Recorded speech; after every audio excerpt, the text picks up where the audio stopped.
नमस्कार. आज आपण 31व्या श्लोकाचा अर्थ जाणून घेणार आहोत. श्लोक 31. पवनः पवतामस्मि रामशस्त्रभृतामहं झषाणां मकरश्चास्मि स्रोतसामस्मि जाह्नवी. श्लोकाचा अर्थ: मी पवित्र करणाऱ्यात वायू आणि शस्त्रधाऱ्यात श्रीराम आहे. तसेच माशात मगर आहे आणि नद्यात श्री भागीरथी गंगा आहे. वायूपासूनच सर्व वस्तू पवित्र होत असतात.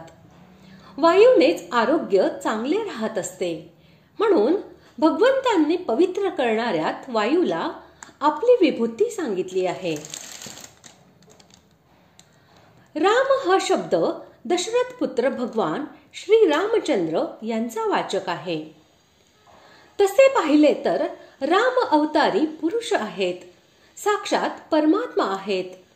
परंतु ज्यावेळी शस्त्रधाऱ्यांची गणना होत असते त्या सर्वात राम श्रेष्ठ आहेत.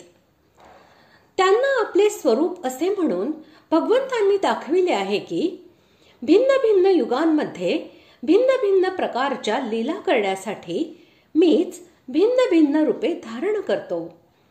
श्रीराम व मी यांच्यामध्ये कोणतेही अंतर नाही. स्वतः मीच श्रीरामाच्या रूपात अवतीर्ण होतो.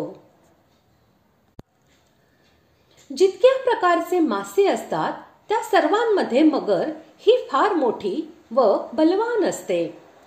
त्या वैशिष्ट्यांमुळे भगवंतांनी माशांमध्ये मगरीला आपली विभूती असे म्हटले आहे.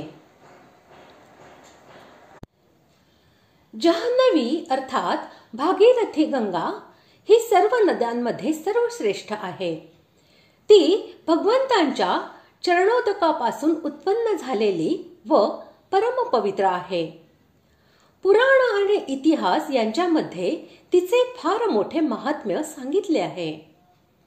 याशिवाय असेही आहे की एकदा भगवान श्री विष्णू स्वतः द्रवरूप होऊन वाहू लागले आणि ब्रह्मदेवाच्या कमंडलूमध्ये जाऊन गंगेच्या रूपाने राहू लागले. अशा प्रकारे प्रत्यक्ष ब्रह्मद्रव असल्यामुळेही गंगेचे मोठे महात्म्य आहे. म्हणून भगवंताने गंगेला आपले स्वरूप असे म्हटले आहे. अशा प्रकारे आज आपण 31व्या श्लोकाचा अर्थ जाणून घेतला. पुढील भागात आपण 32व्या श्लोकाचा अर्थ जाणून घेणार आहोत. धन्यवाद.